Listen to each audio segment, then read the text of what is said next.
Hey gamers, here we are with another late Dead by Daylight Thoughts video, and it'll be a double whammy of topics today with both the D&D x DBD chapter and the Year 70/Anniversary talk at the end, and maybe a little extra. I don't want to waste too much time with the intro, so let's get into the brief overview for the content in this update. Poor, misguided wanderers. First there were many, and now so few.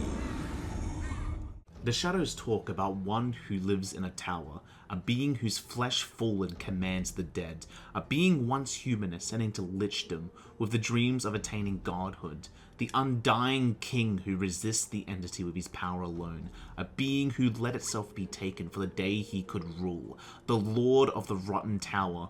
Vecna has joined Dead by Daylight. With him, he brings the tower itself and the wonders of the tabletop world, and the horrors as well. This update comes with Vecna, a spell-wielding lich from the pages of D&D, and a duo of survivors as a troop. But enough about the trinkets, death, and catacombs that descend upon DBD. Let's talk about the man of the hour himself, being the Archlich. Must keep themselves entertained.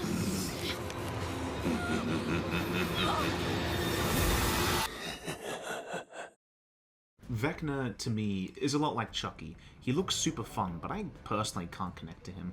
He is quite faithful to his D&D counterpart, voiced by Matt Mercer, and having a level of aura to him that some killers can't compare to. I think that giving killer voices as of late has been the smartest choice behavior has done, as it gives the characters so much more depth than just the 4K Machine 5000. But enough about the character itself, what about the power? And that's the part I can't connect with. I find his kit kind of lacking in the power I like, but with how powerful Vecna really is, I don't blame them for toning him down.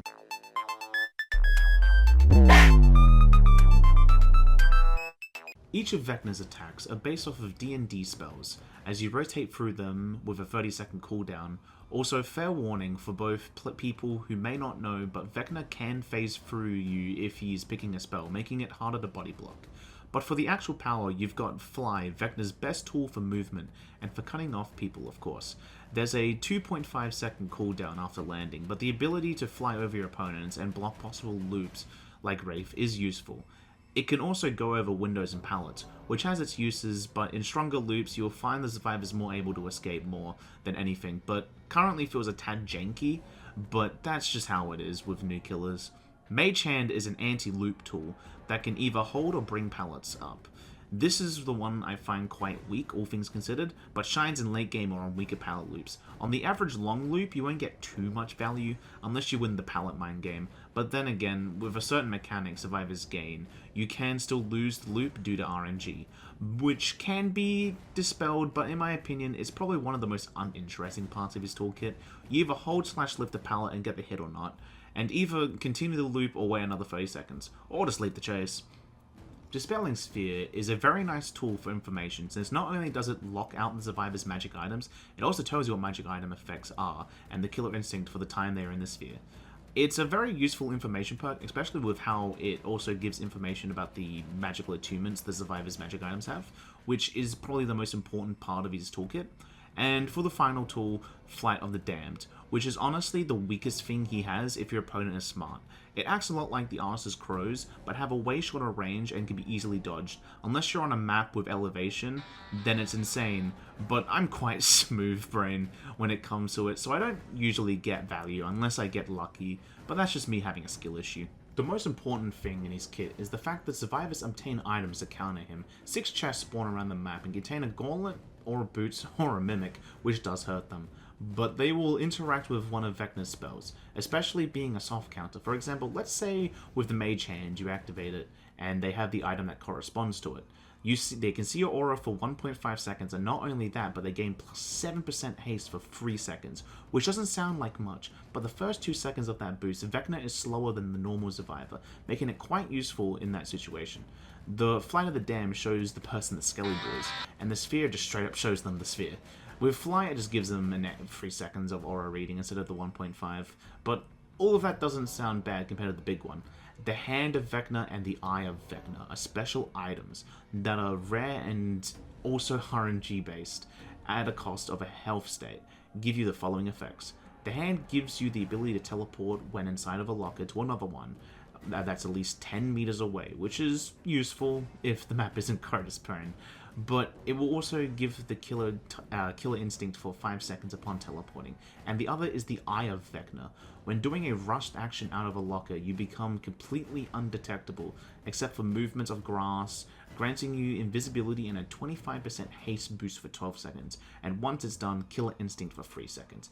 The coolest part, though, is a lot like Pyramid Head. Once you hit the second hook, Vecna can perform a fast Mori and get his body part.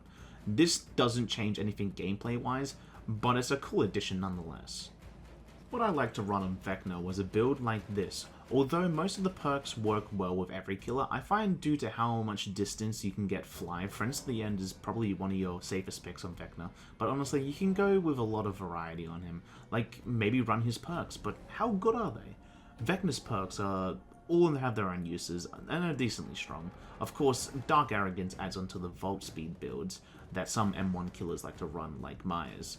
Languid Touch is probably the weakest of the perks, but can be very niche to make life harder for those who run Dead Hard. And Overcome, which is me by the way, Overcome is the best perk. And Weave Attunement paired with Franklin's is one of the most powerful synergies in the game, giving almost map-wide aura reading at best, and at worst, wasting survivors' time to put items in areas with less value. Out of all of the perks, Weave Attunement is the only one that I think needs a small change, but it would just be like changing it to 10 meters, which I think is fair, since it's really only useful in people who don't know what it is. Once the general fan base know how to put the items in dead areas, the perk becomes niche and wasting one slot on Franklin's. Overall, I may not vibe with Vecna's playstyle, personally, feeling overwhelmed for the most part. I can't escape the fact that he's not only visually stunning, but a solid addition to the Dead by Daylight roster. But how about the Survivor? The Troop, or better known as Ashri and Bayomar, are the survivor duo, but instead of being two separate survivors, they are one wrapped together with a neat bow, sharing mostly the same cosmetics except for the main part, which dictates what gender the character is. I personally chose Bayomar to be original. Let's not forget that on top of Vecna getting a stunning performance, the two survivors got some love as well, the female being voiced by Jessie Valinsky, whose name will be brought up later in this video, but also a professional voice actor, someone who brought characters like Akechi from Persona, Zhao from Like a Dragon, and my friend's personal favorite, Adult Joe from Digimon Tri and Last Evolution, Robbie Daymond, gives a stunning performance, and those two really give the personality. I've said it many times, but giving the characters voices was one of the best ideas they had for Dead by Daylight. But enough about survivors. What perks they bring, I've gotta say, it's nothing game-breaking, but the perks fit for a bard. Mirrored Illusion lets you, after doing 50% of a gen's progression, make a mirrored clone on almost every interactable for 2 full minutes, and I'll admit, I have fallen for it. But that was because I forgot this perk even existed. But in the right hands, you can do some devious plays. Imagine fooling a killer with an illusion, doing an exegate only be on the other side of the map, or maybe even hiding in it. Not the most practical perk, but an interesting perk nonetheless. Bardic Inspiration is RNG based perk, but also a please let me live perk as well. After a short wait, play a little instrument, and depending on your d20 roll, depends on your fate. 1 being the worst, and 20 giving a plus 3% progression on skill checks, and once finished, or 90 second passes, you'll have to wait another 90 seconds to do it again. But why not also pair it with Still Sight, their third and final perk. After standing for 4 seconds, you get to see the aura of chests, generators, and even the killer in a 24 meter radius.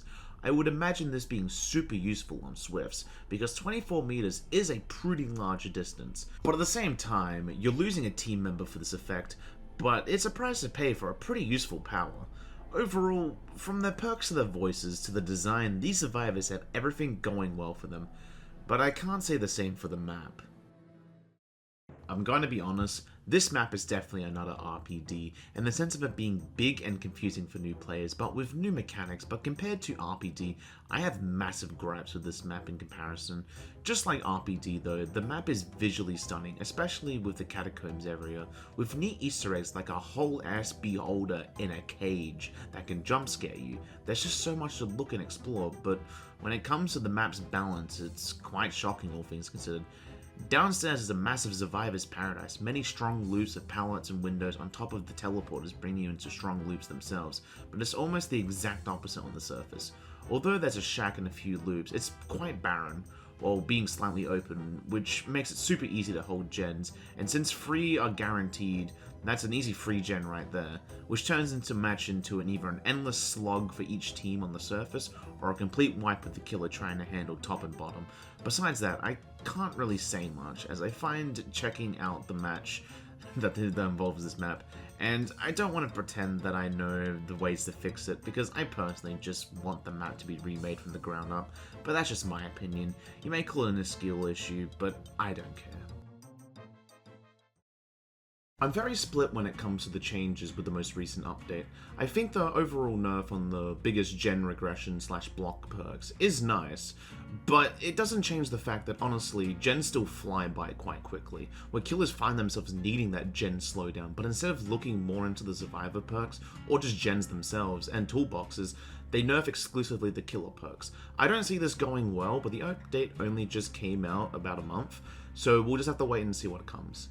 The survivor perk changes I mostly fully support, but I'm just gonna say it, Buckle Up didn't need to be reworked. The only thing that needed, in my opinion, was for it not to work with For the People. I think most people won't get mad at saving a survivor being slugged if it just meant healing them from the floor for 5 to 10 seconds. It's meant to be an anti-tunnel perk, and although yes, getting the equivalent of Sprint Burst is super helpful, a bit like 3-second DS, I don't see it helping against top tier killers like Nurse or Blight. Killer's got some neat changes, except Blight. That guy keeps getting his Eries reworked. At this point, I'm just not interested in the details anymore, if I'm going to be perfectly honest. The biggest change that had me hyped, though, was Bubba. I enjoy myself a bit of a chainsaw refresh speed limiter, so a buff to his quality of life is super nice. I love when Dead by Daylight nerfs killer add-ons and returns them into the killer's base kit, and this is no exception. Almost half the collision size, 1.5 to the sweep, 0.06 to the movement speed while in chainsaw sweep. They're very small things, but they really do add up, and I'm super happy that Bubba is now less reliant on his add-ons now, so I can feel happy using speed limiter. They did the exact same for Deathslinger as well, decreasing his stun time when survivors break free, his reeling and movement when reloading. Nice changes overall. I think more older killers need quality of life changes, especially Wraith. Maybe it'll finally spice up the add-ons they use. As I said in the killer part of this video, Chucky is a killer I don't personally enjoy, so I can't really talk about the changes, but I know that people have a lot of mixed feelings on this, so I recommend watching D-Strike's Chucky 8.00 rework video to see it in a more comprehensive look, as you'll get more information from that video than what I can say. I put the video in the description. Just keep in mind it is the PTB, but it's still more up to date than anything I could say. Toolboxes, specifically made for sabotaging, have gotten buffs all around. This was a surprise, but now breaking hooks in front of killers are safer than ever before, and personally, I don't have any problem with it. I like to see toolboxes used on hooks rather than being used exclusively to rush generators, so having more identity than just a gen jockey, of course. You can't react to them and punish them like you used to, but there's always that pay attention to what survivors are holding before the match starts, obviously. But with the balance talks over, I want to talk a little about Dead by Daylight's content that came out during 2023. Dead by Daylight in 2023 was a pretty good ride, starting off with the first extraterrestrial killer and survivor in the far future, with the costume Baron Gabriel and one of the best killers made, the Singularity. And then they brought in Nicolas Cage with some of the goofiest perks in the game, with a literal gambling system in one. I'm having one of those nights. Ow, fuck! And then just around the corner, the Xenomorph from Alien, which I'm still disappointed with because I was originally wanting to main her. But with the changes that kept coming every update, a part of me which loved her just slowly evaporated, and now she's just a killer I rarely play. But she did bring rapid brutality, and her map is well rated in my opinion. And then the two licensed DLCs I had no real interest in came out with Chucky and Alan Wake, but even I have to admit that they're both great additions, especially Chucky, since I love batteries included. And the final DLC of the year, closing off 2023's run of Dead by Daylight, even if it and both Alan Wake came out in 2024, being all things wicked. And I love this update so much. Love was put into it, both Sable and the Unknown, and even if a lot of people have flocked to the Goth Girl, I'm over here hanging out with the unknown horrors beyond my imagination, since it's one of my favourite killers in Dead by Daylight, and it reminds us that licensed horror is great to have, but if behaviour cooks, they can bring out something incredible. During the year, all sorts of things happened, but the most impactful in matches was definitely the changes to generators, increasing the kick damage, but now having a number of kicks until they get blocked, putting the matches on a timer. And how about we don't forget that Trapper decided that he should have haste after putting down his funny traps. What a little goober. But enough about new killers and survivors and changes. I want to talk about the future and two things I want to see in 2024. The first one is more personal thing, but I want Wraith to finally get a quality of life update, where his base kit gets buffed at the cost of weaker add-ons. My suggestions are very basic: 5% buff when speed while cloaked, reduce the cloaking time by like 25%, and reduce the uncloak by 5 to 10%. And then in return, make their respective add-ons weaker, and outright just remove the purple add-ons, replacing them with something fresh. The biggest issue of Wraith is for a casual player, he's super reliant on his add-ons, and it just ends up being the same things. Double Swift on, or maybe double Windstorm. It also doesn't help that half of them are just ones that have the same effect, but it's stronger / weaker. It feels outdated. I might eventually make a video on what type of add-ons I would give him, but it won't be until a long time from now. The second one is a generator rework. This is something I've wanted for a long while, but it's hard to explain. What I mean by that is pretty much they need to make a mid-patch where they address everything generator related. What that could mean, I don't know, but for the past year, the state of generators have been chaos on both sides, and I think we need a new perspective on them, like a whole meta shakeup that happened during 2022. I think it'll breathe new life into the game, in my opinion, and if you guys have any ideas, just let me know in the comments. But that's all my current thoughts on 2023. Of course, there's other stuff like Made for This plus Hope and Buckle Up and For the People, but they're a thing in the past, and it's best not to think about it. Instead, I want to talk about my favorite killer, the Wraith. Wraith didn't get too much this update, in the form of nerfs or real game changes that other killers did, but this segment is mostly about how I use the new perks to have fun with the goober, so here we go.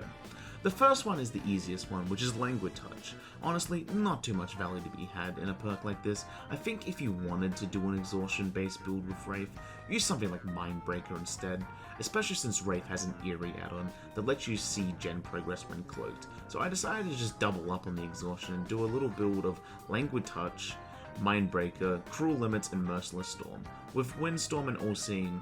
Thinking about it, using the other bird perk would have been thematic, but this build had its uses, of course. Using more gen regression and holding gens would be better, but getting actual use of Cruel Limits always feels nice. Just like any Vault-related perk, you're gonna have to slap it on with all the Vault-related things and add-ons and send yourself to an indoor map. It's fun, but it's not super practical on Wraith, compared to someone like Myers with an insta-down build, but it's one of the things where you run something on optimal and see how far you can go. Of course, we're adding Shadow Dance as well, and it works as you would expect. If there's a window and max Vault speed is applied, Survivor gets hit most of the time. There's nothing too exciting, but it's fun to run every now and again. And finally, Weave Attunement is the perk that everyone gravitates to. And it's no wonder, it's a strong perk paired with Franklin's, but why run optimal stuff when you can do this? This build is bad, and you shouldn't run it, but Extra Blood Points is nice. Overall, Wraith got some new perks to play with, but that can be said with every killer. Still, it's always nice to talk about the killer that got me into Dead by Daylight. But to wrap this video up, let's talk about the actual event for the anniversary. The Anniversary this year is the first time they've separated it from the main mode, which I think is a fantastic idea, for the main reason that I doubt that they would go as far with the crazy factor if they were bound to trying to keep it to core Dead by Daylight, so everyone is happy. The lobby is what you would expect from the Anniversary. It looks very pretty, but this time, if you're playing Killer, you notice there's something behind a tree, and they'll blow you a kiss. This new character is the person making this all happen, Trix, or the Mad Designer, having harmless fun in the realm, showing what fun she has in store for this Anniversary event.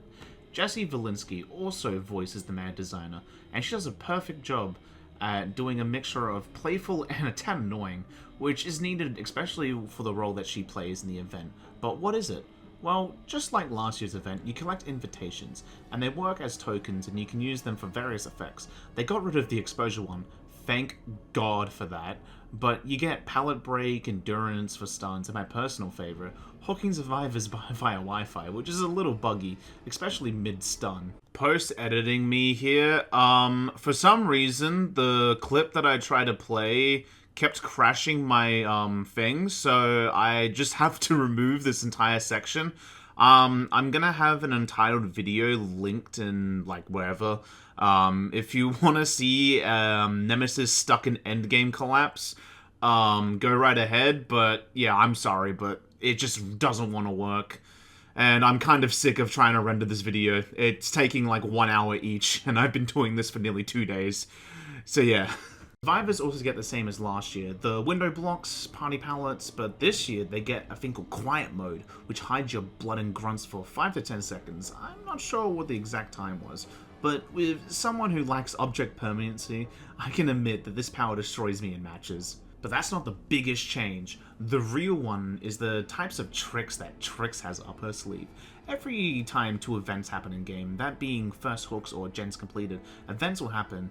These include simple things like obtaining and losing invitations, straight up nothing, or into the cartoonish side, 30% haste for 60 seconds, every survivor is healed and exposed for 30 seconds, no terror radius and scratch marks, or rating for everyone for 8 seconds, and the final 2 are mostly just BP, being party totems and party chests.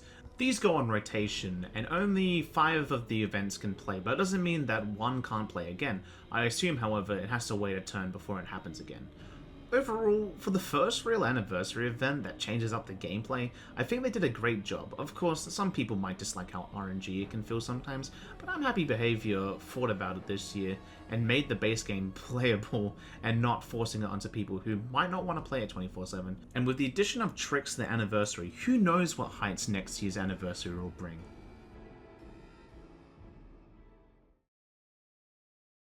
This year for Dead by Daylight has been quite an eventful one, with many twists and turns. Although I'm not as active as I once was, I do find enjoyment coming back and talking about a game that I still enjoy, with Lara Croft in the PCB voting 20% faster, and Castlevania just around the corner. The start of 2024 Dead by Daylight is looking quite eventful, and when we look back at it, we'll have to say thanks to the Vecna for jumpstarting it.